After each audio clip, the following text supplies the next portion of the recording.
내란 우두머리 혐의 형사 재판이 열린 가운데 윤석열 전 대통령은 12번 연속 불출석을 했습니다. 윤 전 대통령 변호인단은 지난 26일 재판 출석 이후에 윤 대통령이 현기증과 구토 증세가 이어져서 재판 출석 등 대응이 어려운 상황이라고 밝혔습니다. 지난 7월 내란 특검에 의해 재구속된 후 기존 내란 재판에 출석하지 않은 윤 대통령은 지난 26일 특수공무집행 방해 혐의 등 재판과 보석 신문에는 출석한 바 있습니다. 내일 법원에서 윤석열 전 대통령의 내란 혐의 재판이 예정돼 있습니다. 윤 전 대통령의 법정의 모습을 드러낼지 주목되는데요. 앞서 불구속 재판의 필요성을 주장했던 보석 신문 결과는 아직 나오지 않은 상황입니다. 관련 내용 임주일 변호사와 함께 짚어보겠습니다. 변호사님 어서 오세요. 네, 안녕하세요. 예, 말씀드린 것처럼 내일 윤 전 대통령의 내란 혐의 재판 20일차 공판 기일이 있습니다. 앞서 윤 전 대통령은 건강상의 이유로 11차례 연속 불출석을 했는데 내일은 나올 가능성이 좀 있다고 보십니까? 현재 걸석 재판으로 진행 중입니다. 형사 재판은 피고인이 출석을 해서 재판에 참여하는 것이 원칙입니다. 하지만 윤석열 전 대통령 같은 경우에는 구속 이후에 지금 계속해서 불출석함에 따라서 피고인이 출석하지 않은 상태에서 재판을 이어가고 있는데요. 이렇게 피고인이 출석하지 않는 것이 본인의 방어권 행사 측면에서도 문제가 있을 수 있는 측면이 있고, 다만 현재 특검 측의 이 수사와 재판의 부당성을 강조하는 입장에서 재판을 불출석하는 전략을 세웠다고 봅니다. 이번에 과연 이 재판에 출석할지가 좀 더 관심을 끄는 지점은 보석 신청이 되어 있는 상태이기 때문입니다. 이 보석이 인정이 되려면 내가 불구속 상태에서도 성실하게 이후의 재판을 이어가겠다 라는 부분이 확인이 돼야 되는데, 이번에 또 불출석한다면은 계속해서 재판에 협조하지 않는 모습을 보임에 따라서 보석이 어려워질 수도 있다, 이런 생각도 분명히 하고 있을 것 같고요. 하지만 또 이제 보석 신문 과정에서 내가 보석이 되면 불구속 상태에선 재판을 이어가겠지만 현재 이 구속 상태에서 건강상의 문제가 발생을 했고 이 좁은 독방에 갇혀 생활하면서 어려움이 있기 때문에 재판에 응할 수 없는 거다라고 또 입장을 밝혔기 때문에 나가지 않기도 좀 어려운 그런 상황이다, 이렇게 보여집니다. 내일 출석하게 될지는 두고 봐야겠고, 그 보석 신문 결과가 아직 나오지 않았는데 명확한 기한이 정해져 있지 않다고는 들었어요. 보통 주말에는 잘 안 나오나요? 그렇죠. 일단 형사소송 규칙에 따르면 신청이 있으면 7일 내에 결정을 한다는 규정이 있는데 특별한 사정이 있으면 당연히 그 기간을 넘어갈 수 있습니다. 이번 사안 같은 경우에는 보석 신문이 잡혔고 높은 국민적인 관심도를 고려할 때 재판부도 숙고할 수밖에 없어 보입니다. 이 보석 이 결정이 언제 나올지 이 부분이 사실 좀 전망이 엇갈리는 점이 국민적인 관심도가 높고 빠르게 정리할 필요성이 있기 때문에 재판부가 빨리 결정할 것이다. 다 돌아오는 이 주 내에 결정을 할 것이다라는 입장도 힘을 얻고 있고요. 이에 반해서 워낙 관심도가 높고 중요도가 높은 사안이니만큼 심사숙고할 수밖에 없다. 그렇기 때문에 시간이 좀 더 걸릴 거다라는 주장도 팽팽하게 좀 맞서고 있는 상황이라 이 시점을 예측하기는 어려울 것 같고, 다만 보석이 인용되게 된다면 석방되는 데 어떤 조건이 붙어서 거주지가 제한이 되며 앞으로 성실하게 재판에 임해야 한다는 조건에 따라 조건부 석방이 이루어지게 되고요. 만약 보석이 받아들여지지 않는다면 현 상태대로 구속 상태에서 나머지 재판을 이어가게 됩니다. 앞서서도 잠깐 짚어주셨는데 불출석이 만약에 계속 이어지면 오히려 보석 심사에 불리할 수 있다라는 지적이 있잖아요. 이런 상황을 재판부는 좀 어떻게 보고 있을까요? 언급해 주신 것처럼 계속해서 재판에 불출석한다, 이 수사에 협조하지 않는 모습이 보인다면 보석이 인용될 가능성이 낮아질 수밖에 없습니다. 보석은 어떤 구속 상태에서 현저한 사정 변경이 있어서 구속되지 않아도 불구속 상태에서도 충분히 수사와 재판을 이어갈 수 있다는 판단 하에 보석이 받아들여지게 됩니다. 이전에 이 조지호 전 경찰청장 같은 경우에도 일단 구속이 되었다가 내란죄의 주요 임무 종사와 관련해서 건강상의 이유 때문에 보석이 인용이 되었고, 이 조건부로서 지금 보석이 진행이 되고 있는 상황입니다. 그렇다면은 일단 이 수사와 재판에 성실히 임하겠다는 부분이 좀 확인이 돼야 되는데, 계속해서 불출석한다면 구속 상태에서도 협조가 안 됐는데 과연 불구속 상태에서 협조가 되겠느냐, 이 부분을 특검이 강조하고 주장할 수밖에 없습니다. 네. 재판부는 결국 이 보석이 인용될 수 있을지 구속 상태에서 현저한 사정 변경이 발생했는가를 보게 될 것이고요. 두 번째로 정말 이 구속 상태가 이어지지 못할 정도로 건강상의 네. 문제가 발생했는가. 마지막으로 보석이 인정이 된다면 성실하게 수사와 재판에 임하겠는가를 판단하게 될 텐데 계속해서 불출석하고 있는 부분은 분명히 재판부가 어떤 심증을 형성하는 데 있어서 재판에서 성실하지 못했기 때문에 불구속 상태에서도 성실하지 못할 것이다라는 예단을 갖게 하기엔 충분한 사정으로 보이고 결국 어느 정도 건강상의 문제가 발생했는지 이전의 구속 상태에서 현저한 사정 변경이 있었는지를 중점적으로 살피게 됩니다. 예, 그제 보석신문에서 오갔던 얘기들을 좀 살펴보면 특검 측은 윤 전 대통령이 석방이 되면 지지 세력을 동원해서 위해를 가할 수 있다라고 주장했고 반대로 윤석열 전 대통령 측은 오히려 구속을 유지하면 지지자들의 반발이 위험을 부를 수 있다라고 맞섰는데 이런 위해 가능성, 요거는 공방 어떻게 보셨어요? 사실 피고인 입장에서는 이 보석신문이라던가 지금 공판은 방어권을 행사해야 되기 때문에 예. 어떤 주장이든 본인에게 유리하다고 법적으로 판단이 된다면 할 수 있는 부분은 맞습니다. 또 특검 측도 이에 방어해야 되는 입장이기 때문에 피고인의 주장에 반박을 하기 위해 어떤 주장이든 해볼 수 있는 건 맞지만 저는 양측의 주장 모두 굉장히 위험했다라고 생각이 드는 것이요. 우리가 이미 서부지법 폭동 사태를 경험했습니다. 예. 관련자들이 줄줄이 기소가 되고 구속 결정이 나오는 그런 상황에서 자칫 잘못하다가는 어떤 새로운 폭동을 부추기는 듯한 이런 언급이 되는 것은 매우 부적절하다고 생각이 되고요. 어떤 경우에든 재판부의 판단은 존중받아야 됩니다. 만약 이런 판단이 내려진다면 내 지지자들이 위해를 가할 수도 있다. 또 역으로도 그러네요. 만약 풀려나게 된다면 지지자들을 규합해서 또 다른 위해를 가할 수 있다.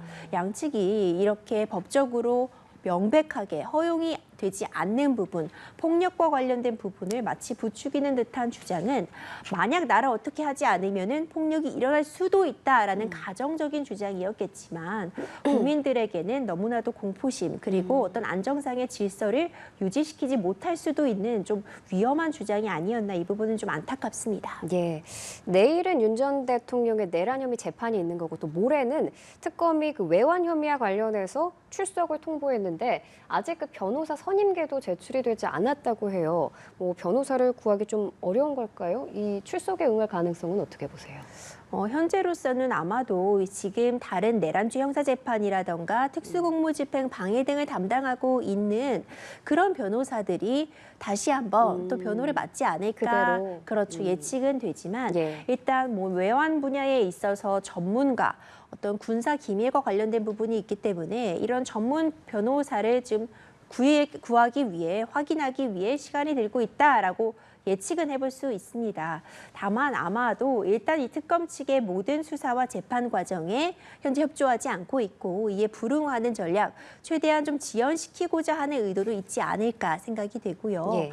이 변호인 선임계 제출 여부는 변론으로 하더라도 과연 출석을 할지 지금 구속된 이후에는 특검 측의 이 소환은 응하지 않고 있기 때문에 아마도 윤석열 전 대통령 측에서도 방문 조사는 임하겠다라고 밝히고 있고 특검 측도 모든 조사 방식은 열려 있지만 방문 조사를 했을 때 적극적으로 임하는 모습을 보여야지 특검에서 방문을 하더라도 계속해서 묵비권을 행사한다거나 어떤 그 아무런 진술을 하지 않는다면 방문 조사 역시도 무의미한 그렇죠. 상황이기 때문에 아마도 양측이 이런 부분을 좀 고민하고 있지 않을까 생각이 되고요. 예. 출석해서 소환 조사에 응하는 방식은 현재로서는 윤석열 전 대통령이 고려하지 않고 있는 것으로 보이나 방문 조사 등이 이루어질지는 좀 더 지켜볼 필요가 있어 보입니다. 네, 특검이 추가 기소한 사건 재판에 출석한 윤 전 대통령이 직접 발언을 하기도 했습니다. 그 모습이 중계가 됐는데 사후 선포문 작성과 관련한 발언이었거든요.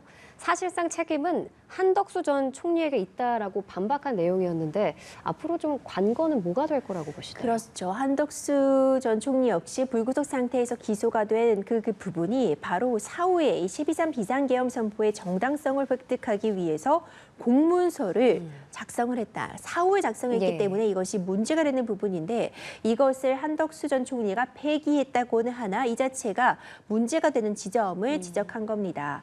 이와 관련해서 윤석열 전 대통령은 본인은 이 사후 비상계엄 선포문 작성 과정에 어떤 지시를 내린 바도 없고 개입한 바도 없다. 이것은 이 아래의 체계들, 뭐 강희구 전 부속실장이라던가 한덕수 전 총리가 알아서 한 일이다라는 취지의 발언을 적극적으로 한 것으로 보입니다. 사실상 본인은 아는 바도 없고 개입한 바는 없다라고 명확하게 관련된 혐의를 부인했기 때문에 이후에 이제 한덕수 전 총리에 대한 재판 과정에서도 과연 이런 사후 비상계엄 선포문을 작성하는데 윤석열 전 대통령이 관여한 바가 있는지 특검 측은 아마도 이 부분을 입증하는데 주력할 것이라고 보고요. 현재로서는 윤석열 전 대통령이 관련된 혐의를 부인했기 때문에 한덕수 전 총리라든가 강희구 전 부속실장의 그 진술 등이 굉장히 중요한 역할을 하리라고 봅니다. 예, 이번 주부터 한덕수 전 총리의 내란 우두머리 방조 혐의 재판이 시작이 됩니다. 특검이 또 첫 재판 중계를 신청하면서 관심이 더 커진 상황인데 뭐 다뤄야 할 쟁점도 많고 재판부가 어떤 부분에 가장 주목을 할까요? 일단 한덕수 전 총리 같은 경우에는 적극적으로 비상계엄 선포를 말리지 못한 부분이 결국 문제가 되는 예. 것이고요. 이 사후 비상계엄 선포라던가 일련의 과정에서 이것을 폐기 지시했다거나 또 이 헌법재판 과정에서 일부 위증을 했다는 혐의 이런 부분들이 쟁점이 됩니다. 예. 결국 이번 재판에서는 한덕수 전 총리가 얼마나 본인의 의지를 투영해서 이 12.3 비상계엄 선포에 불법적인 부분이 있는데 이것을 정당한 것으로 바꾸려고 시도를 했는지 내지는 이 비상계엄에 얼마나 가담을 하고 동조를 했는지 이 부분을 특검 측이 입증하는 데 주력을 하리라고 보고요. 역으로 한덕수 전 총리 같은 경우에는 이것이 본인이 소극적으로가 아니라 적극적으로 방어를 하려고 했음에 불과하다. 12.3 비상계엄 선포를 사전에 인지한 바도 없고 사후에 관여한 바도 없다. 이 부분을 어떻게 입증하느냐가 쟁점으로 떠오르리라고 봅니다. 예. 특히 이 재판의 이 신청, 이 중계 신청 같은 경우에는 이미 윤석열 전 대통령의 이 추가적인 공판이 일부 녹화가 되어서 공개가 됐습니다. 과연 한덕수 전 총리의 이 재판도 국민들의 알 권리 충족을 위해서 재판부가 일부라도 공개가 가능하다는 판단을 내릴지 관심이 좀 집중되고 있는데 일단 한덕수 전 총리 같은 경우에는 이미 불구속 상태에서 재판을 이어가기 때문에 방어권 보장 측면에서 이것이 공개가 적절하지 않다라는 판단이 내려진다면 예. 이 부분은 공개가 되지 않을 수도 있고요. 알 권리 측면에서 일부 민감한 정보 등을 삭제하고 추후에 녹화해서 공개하겠다라는 판단이 내려질 가능성도 있습니다.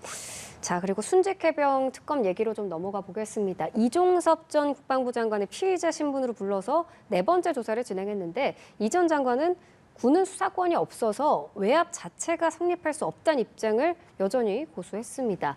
이번이 네 번째 불러서 조사를 한 건데 이번 조사에서는 어떤 부분을 좀 중점적으로 들여다봤을까요? 결국 수사 외압이 있었고 도피성으로 호주 대사에 임명되었다는 이 부분이 일련의 과정에 대해서 지금 혐의점을 찾고 있고 문제를 제기하고 있는 과정입니다. 지금 내세우고 있는 논리가 이 군은 수사권, 이 숨진 최상병의 어떤 그 죽음을 파헤치는 과정에서 수사할 권한이 군이 없었기 때문에 군이 수사할 권한이 없는데 어떻게 그 수사 과정에 외압을 끼쳤겠는가라는 주장을 펼치고 있지만 여러 지금 통화 목록들이 등장하고 있고 실제로 어떤 지시가 있었다. 그 이후에 일련의 어떤 수사권과 관련된 부분들의 조정이 있었다라는 진술이 있기 때문에 당연히 이종섭 전 장관 입장에서는 이 부분을 파기할 수 있는 그런 외압이 없었다는 강력한 또 새로운 증거들을 제시할 필요성이 있어 보이고요. 특검 측은 이전에 이미 제시가 되었던 통화 목록이나 메시지 목록, 이른바 VIP 경로서를 뒷받침할 수 있을 만한 그런 증거들을 제시함으로써 이종섭 전 장관의 또 새로운 진술 내지는 진술 번복을 이끌어내는 과정을 준비하고 있으리라고 봅니다. 예, 또 순직해병 특검은 이 사건의 최종 정점으로 꼽히는 윤 전 대통령 소환도 조율 중인데 소환이 실제로 이루어질 수 있을지는 모르겠습니다만 만약에 이루어진다면 이 사건의 향방 어떻게 될까요?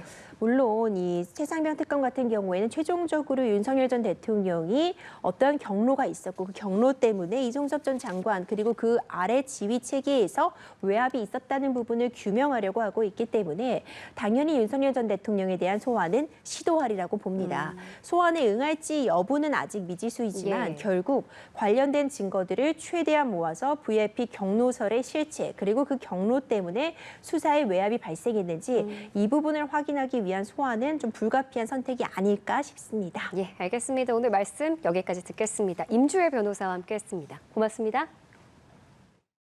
윤석열 전 대통령이 지난 7월 재구속된 뒤 구치소에서 두문불출하다 85일 만에 법정에 섰습니다. 흰머리가 부쩍 늘어난 모습으로 등장한 윤 전 대통령은 구속 상태로 재판과 수사에 응하기가 어렵다고 말했습니다. 이도훈 기자입니다. 지난 7월 구속심사 이후 처음으로 법원에 출석한 윤석열 전 대통령은 다른 재소자들과 함께 버스를 타고 이동했습니다. 법정에 들어선 윤 전 대통령의 모습은 지난 4월과는 다소 달랐습니다. 짧게 자른 머리는 염색을 하지 못한 듯 하얗게 샌 모습이었고 별도 손질을 받은 모양새도 아니었습니다. 수용복이 아닌 남색 정장을 입었고 왼쪽 가슴엔 수영번호 3617이 적힌 배지가 붙었습니다. 인적사항을 묻는 재판부에 작은 목소리로 대답했습니다. 피고인 성명이 어떻게 되시죠? 법원은 이번 공판 중계 허용과 촬영 허가의 이유로 국민 알 권리 충족 등을 꼽았습니다. 재판부는 국민의 알 권리 충족 필요성과 공정한 재판 및 피고인에 대한 무죄 추정의 원칙 등을 고려하여 비디오 녹화 및 사진 촬영을 허가하였습니다. 다만 보석신문은 개인 사생활 침해 우려로 중계가 불허됐습니다. 윤 전 대통령은 보석신문에서 재판부가 왜 재판에 출석하지 않느냐고 묻자 기다렸다는 듯 작심 발언을 쏟아냈습니다. 1.8평 방에서 생존 자체가 어렵다고 운을 뗀 윤 전 대통령은 대통령에게는 재량권이 많은데 특검이 5만 가지를 갖고 기소를 했다며 유치하기 짝이 없다고 날을 세웠습니다. 이어 기소하고 싶으면 알아서 기소하고 유죄가 확정되면 차라리 처벌받고 싶은 심정이라고 밝혔습니다. 앞으로 주 4에서 5회 재판이 예상되는 상황에서 특검 소환까지 응해야 하는데 구속 상태로는 응하기 어렵다며 보석을 인용해주면 건강을 챙기며 사법 절차에 협조하겠다고 주장했습니다. 특검은 윤 전 대통령이 석방될 경우 증거인멸, 도주 우려 염려가 크다며 수사와 재판에 피고인의 영향력이 미칠 수 있다고 반박했습니다. 윤 전 대통령 측 건강 문제도 교정당국 내부 의료시설을 통해 충분히 관리 가능하다고 했습니다. 재판부는 양측의 의견을 검토해 보석 여부를 결정할 방침입니다. 연합뉴스 TV 이동훈입니다. 내란 특검이 추가 기소한 윤석열 전 대통령의 첫 재판이 종료됐습니다. 재구속 이후 윤 전 대통령의 모습이 처음으로 공개됐습니다. 법원에 나가 있는 취재기자 연결해 보겠습니다. 김예린 기자. 네, 오전부터 열린 윤석열 전 대통령의 내란 특검 추가 기소 사건 첫 공판과 보석 신문이 약 3시간 40분 만인 1시 54분쯤에 마무리됐습니다. 내란 재판 출석을 거부하던 윤 전 대통령은 약 3달 만에 법정에 직접 나왔습니다. 윤 전 대통령은 남색 정장에 넥타이는 매지 않은 차림으로 법정에 들어섰습니다. 짧게 자른 머리가 하얗게 샌 모습이었는데요. 왼쪽 가슴에는 수용번호 3617이 적힌 배지가 달렸습니다. 서울구치소에선 수갑을 차고 이동했지만 법정에선 푼 상태로 출석했는데요. 재판부가 성명을 묻자 윤 전 대통령은 작은 목소리로 대답했고 국민 참여 재판은 희망하지 않냐는 질문에는 고개를 끄덕였습니다. 첫 공판에서 특검 측은 윤 전 대통령이 헌법과 형사사법 절차 무력화를 시도했다고 지적했고 윤 전 대통령 측은 특검 기소가 정치적이라고 반발하며 공소 사실을 모두 부인했습니다.